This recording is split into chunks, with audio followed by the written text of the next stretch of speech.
Hey, LinkedIn, and welcome back to Business Unusual, where we're talking about how the coronavirus is impacting the ways that we all work. I'm Carmen Fairchild, coming to you from my home office here in New York City. In these unprecedented times, business leaders are having to respond in real time to how the coronavirus is impacting their employees, their customers, and ultimately their bottom line. And in a global pandemic, how leaders are prioritizing those three things are changing in real time. Over the weekend, Guild CEO Rachel Carlson posted on LinkedIn a call to action to leaders to help stop the spread by doing things with promoting the community as opposed to what is going on with their workforce. And we're seeing tons of executives come to this stop the spread movement and say that they are really going to put their community first and stakeholders second. We've had 1,500 executives sign on to Rachel's Stop the Spread, and we're going to talk to three of those leaders today on the show. We're going to talk to Jeff Richards of GGB Capital, Deidre Paknad of Workboard, as well as Garrett Lord of Handshake. They are all grappling with what coronavirus means for their business and their communities in real time, and hopefully we'll get some lessons from them on today's show. We also want to hear from you. Businesses big and small, we're all grappling with this right now. What is going on in your community? What is going on at your company? Let us know in the stream. I want to have a conversation with you about all of this on today's show. But before we get there, I want to point to some conversations that we're already seeing on the platform right now, where business leaders are really speaking out about how the coronavirus is impacting their day-to-day operations, their employees, as well as their customers. The first conversation I want to go to is here, Mary Barra. Just yesterday, GM suspended production of North American manufacturing operations, which was a huge deal for someone like Mary Barra and General Motors to make that decision. But she's saying here on LinkedIn, as an employer, our first responsibility is our people and our communities.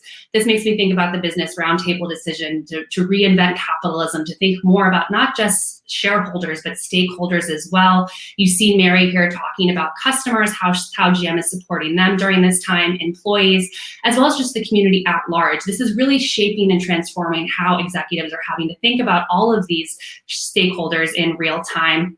Another conversation that caught my eye on the platform was we had the CEO of BP, Bernard Looney, being really transparent online about how this is impacting his business. He's in real time having to make decisions about what's going on with BP. And he says, of course, not all of our people can stay from home. I feel like we're having a lot of conversations right now about remote work, about flexible work, but there are vast majorities of the workforce who cannot work from home right now. And so Bernard Looney's having to figure out how he's balancing his workforce that can work from home and the workforce that can't. And then finally, you see up here in the show, Patagonia. This is obviously something that's really impacting retail right now, with so many frontline workers being impacted. Patagonia made the decision to temporarily close all stores and offices during this time. We're seeing more retailers do that. And to me, all of these shares, all these thousands of conversations that we're seeing on LinkedIn right now, leaders are trying to figure this out in real time, and we're watching it all unfold. And for me, the most interesting thing about this is that no one really has the answers. And so I thought we could learn from some of the leaders who are making these decisions in real time, learn for how they're crowdsourcing best behaviors. So I want to bring in Jeff Richards of GGB Capital, Deidre Paknad of Workboard, as well as Garrett Lord of Handshake. Hey guys, thank you so much for joining us. Thanks for having us, Carolyn. Okay, so let's break this down. We're all trying to figure this out in real time. Jeff, I'll start with you. How is GGB Capital talking with portfolio companies right now about what's going on with coronavirus? So Carolyn, we pretty systematically, as you might expect, made a list of all of our portfolio companies in the US, and over the last 10 days have been reaching out and connecting with the CEOs of each company. It's been a crazy time. I would say the one thing that I've just been blown away is how calmly and how well prepared our CEOs are, and in particular Deidre and Garrett. I'll talk a little about their approach, but the number one thing that I noticed in this crisis that I haven't seen previously was every one of them said, my first thing is I want to make sure my people in my company understand we care about them. We want to make sure that this is not just a business issue, it's a people issue. I think everybody is understanding that there's a very real human component of what we're dealing with in the US right now. And so I've been super impressed with that. Secondly, folks getting right down to business. How does this impact our financial plan? How does this impact my customers? A lot of customer outreach, a lot of attempts to engage with customers, find out how this is impacting them and what our companies can do for them. But there's no question, and as you probably know, we're a global firm, and so we have a global point of view. And we've seen what's happened in China, Korea, Southeast Asia, Japan. We knew there was going to be a significant hit to our businesses in the US. I've just been really impressed with the way that CEOs are handling it. Right. And can you speak a little bit? I mean, I would love to hear from any of you about this right now, but when it comes to, Jeff just used the word calm to describe how executives are approaching this, which to me is a little bit surprising.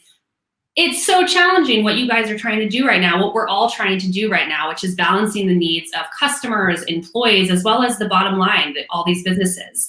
So I don't know, Garrett, do you want to talk a little bit about how you're doing that in real time as the CEO of Handshake? Yeah, I mean, I think on our side, we've really leaned into over communicating and engaging with our extended leadership team. We kind of set out a couple principles, which is, first, your health and safety is most important. We care about you. We understand that we're going through an incredible time of uncertainty right now, and there's a lot of fear. And the second goal is really around being genuine, supportive partners to our customers. You mentioned Mary Barra earlier, but there's just a huge opportunity to lean in. We're a digital platform that helps students and employers and universities connect. So we really feel a sense of responsibility in this time where, students still, we'd love to help them launch careers, and career fairs, hundreds of them are being canceled. Universities are sending students home. So we feel there's an opportunity to be really supportive and lean into our partners during this time. Then we want to set up and build and hit goals that are going to allow us to be a long-term sustainable company, that kind of reprioritizing goals across teams. And lastly, I just think it's so important to have a human connection and to nurture relationships and to be authentic. A lot of parents and caregivers, bring your kids on all hands. Feel free to reorganize your schedule around what allows you to be most productive and feel most engaged at work. So that's kind of the four things that we've been educating our team around. Right. And I'm seeing that we have a ton new viewers in the stream right now. So if you're just joining us, my name is Caroline Fairchild. This is Business Unusual. We are talking about how the coronavirus is impacting the ways that we all work. I am here remotely with 3 guests from around the country who are talking to us about Stop the Spread, how business leaders are working together to make sure that we are putting our communities first. Let's go to you, Deidre. How is this working at Work Board? What are your priorities right now? I know that you just put out some best practices about work from home. Yep. So we moved to a work from home posture actually 3 weeks ago. We were early and preemptive, in large part because we could be, right? We had the capabilities to do that. And in large part because I was very committed that we wouldn't be spreaders, we would be helpers in this situation. And so my message to the team is first, tune to starting where they are, which is bombarded with messages that are fear driving, anxiety driving, and so on. And they're getting plenty of that from every single direction, right? And so I wanted to be a ballast to them in a time of huge chaos and fear and anxiety. And so my message is really focused around be grateful, be helpful.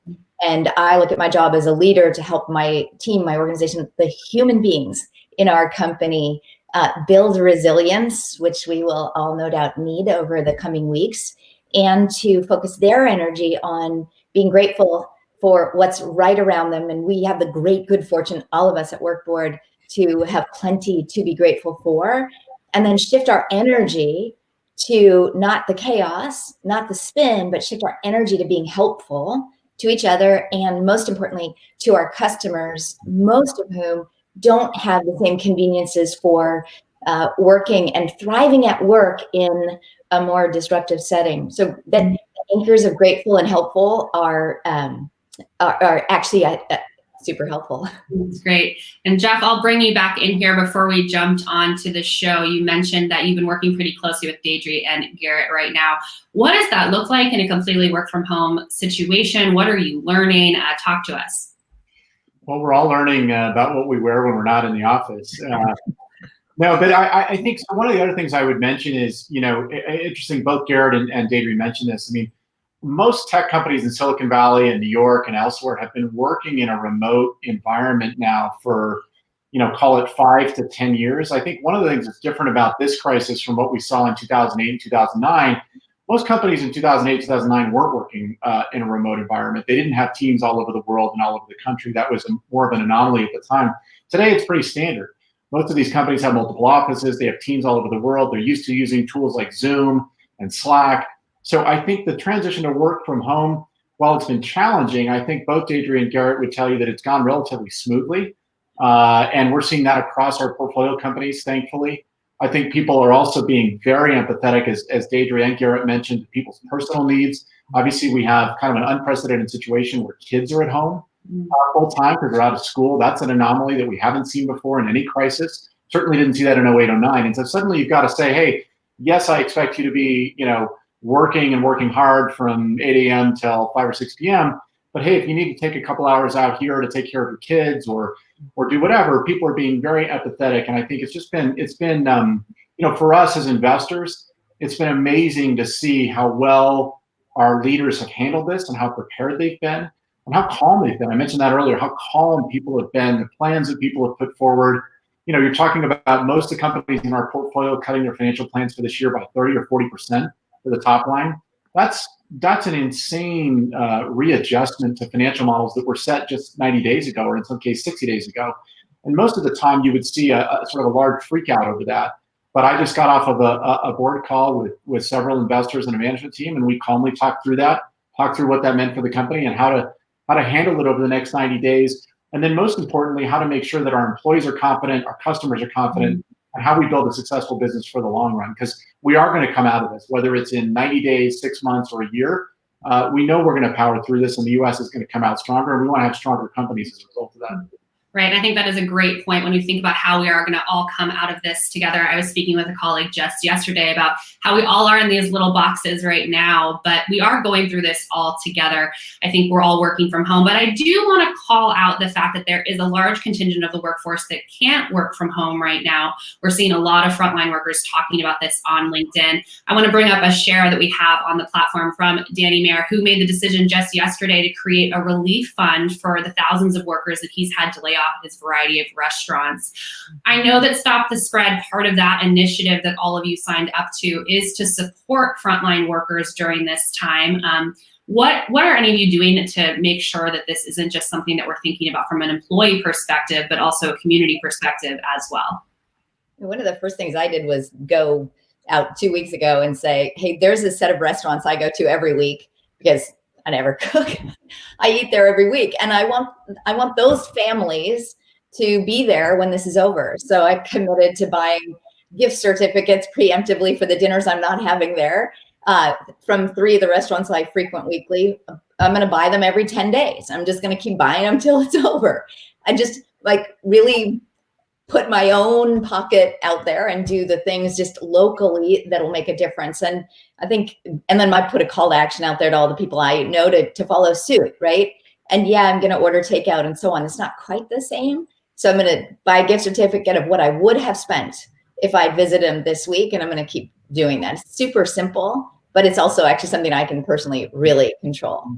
The other thing I would say is there's this sort of gradation of who can work from home, right? So if you have organizations that are born digital, like Garrett's and mine, and are predominantly knowledge workers and technology workers, if we're both digital and knowledge workers, it's easy move for all of us. And then our job becomes managing fear and managing spin and distraction and anxiety in our employee base.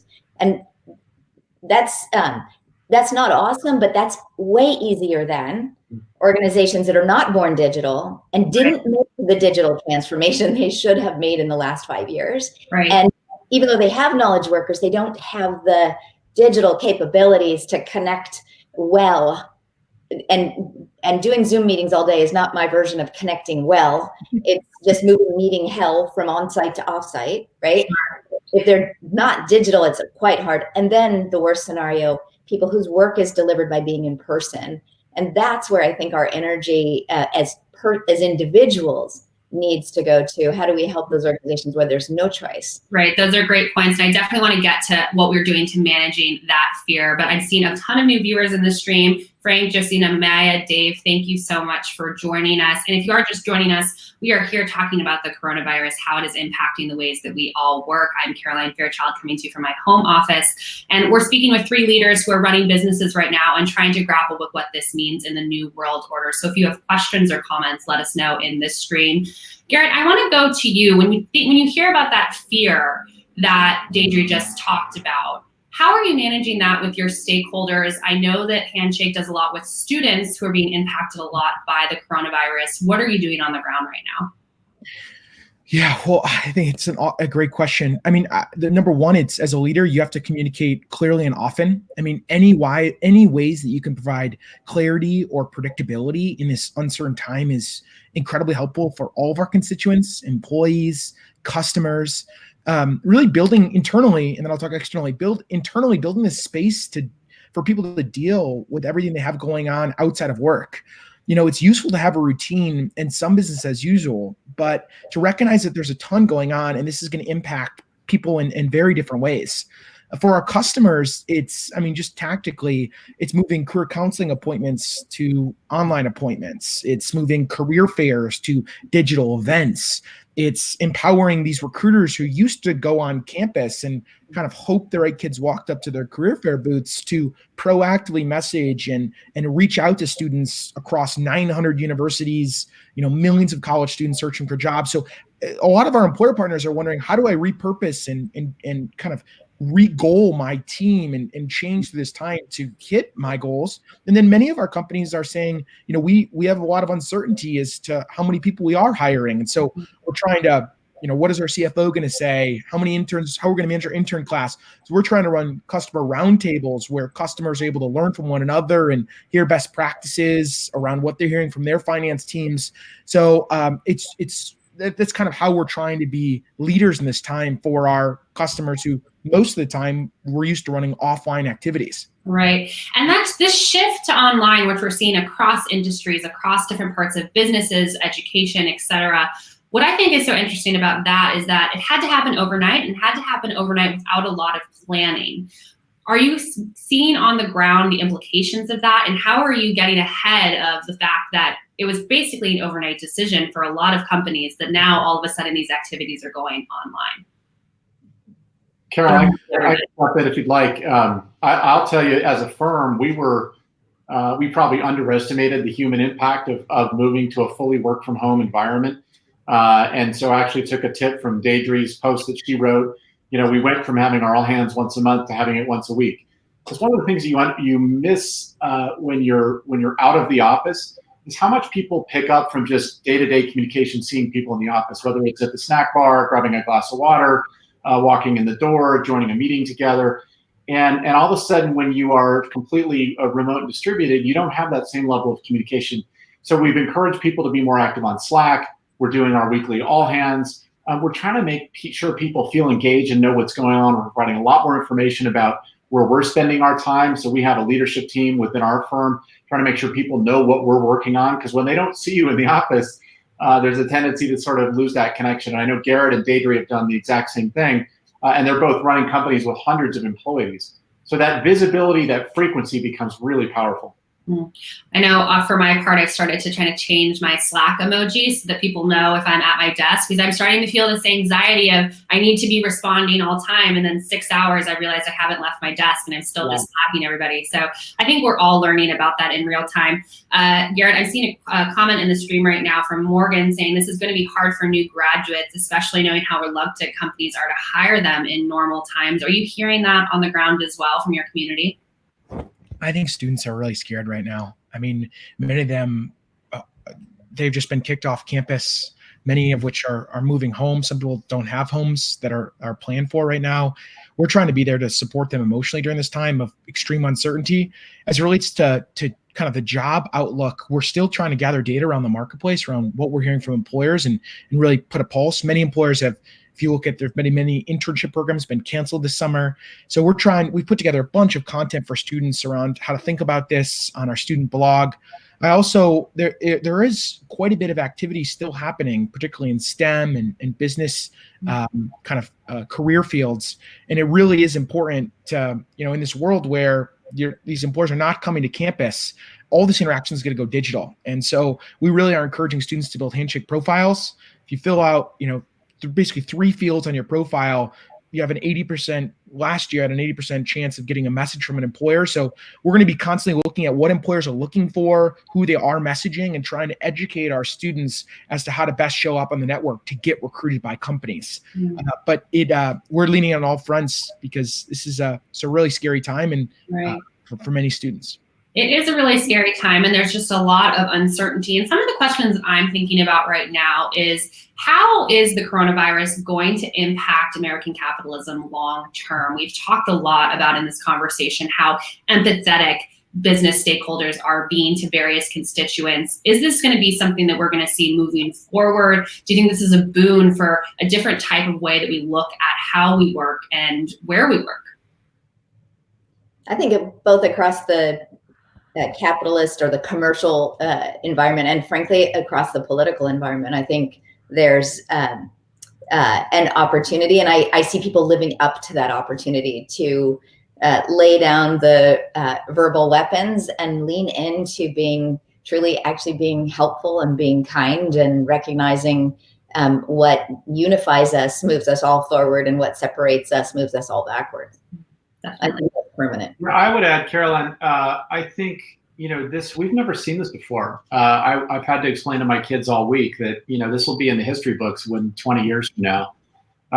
Even just talking to my parents, my dad's 78, he's never seen anything like this before. So my hope, as I think we're all aware, we've just gone through a couple of years that were very partisan, very divided on either side of the aisle. And I would hope that, we've got a scenario here where you have some really impacted industries like travel, hospitality, restaurants, small businesses in particular. And then you've got other industries that are seemingly going to be okay. The tech industry, obviously healthcare is under tremendous pressure right now. The grocery industry is booming. And so one of the questions I think we all have to ask is, what can I do to help somebody in my neighborhood? What can I do to help somebody locally? Can I donate to a nonprofit that might be feeding folks who are going to be out of a job? As Deidre mentioned earlier, can I just make a commitment to order a couple times this week from a restaurant, a local restaurant, because they need those orders? I tweeted out a stat this morning, open table bookings year over year are down 80%. 80%. So your average restaurant just went from serving 100 or 200 meals a night is going down to literally having to shut its doors unless they can shift into a mode where they can prepare and deliver you food or have you come pick it up. And so I know it seems like a crazy ask, but that if everybody in the country, every family that can in the country simply orders food a couple of times a week, it will help these restaurants sustain themselves. And every one of these restaurants employs 5, 10, 15, 20 or more people. That's an enormous part of our economy. So tens of millions of people are in that sector and literally could be out of a job if we don't find a way to react. And it just, I think this is one of those scenarios where we're all gonna have to force ourselves in the moment where we're trying to figure out what to do with our kids and what to do with our companies and what to do with our own lives. We're gonna take a minute every day and think about, hey, who else out there can I be helpful to? Because otherwise it's gonna be a really challenging recovery for our country.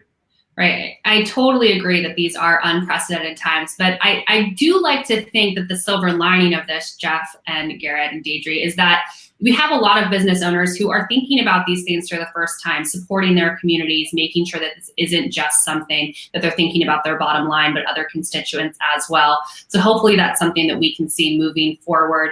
I want to thank you all so much for joining us. It's been a great conversation. I see Elizabeth in the stream saying, love this. Thanks for doing this. I just finished our company Zoom team meeting and look forward to incorporating some of these ideas. So you guys are having an impact in real time with our community. Thank you so much for joining us. We'll talk to you soon. Thanks, Karen. That is all that we have for Business Unusual today, but we'll be back with you tomorrow at 12 noon. My colleague Susie Jackson will be talking about specifically how small businesses are grappling with this. You just heard some of the commentary from our guests today about the big impact that small business is happening because of the coronavirus. We're going to dive deep into that today. I'm seeing more comments in the stream. Tracy says, thank you for this special report. Lots of great ways to help in this time of need. Thank you for joining us, Tracy and Teresa, Morgan and Michael. My name is Caroline Fairchild. We'll be with you through the coronavirus as long as we can from our home offices. We'll see you again soon.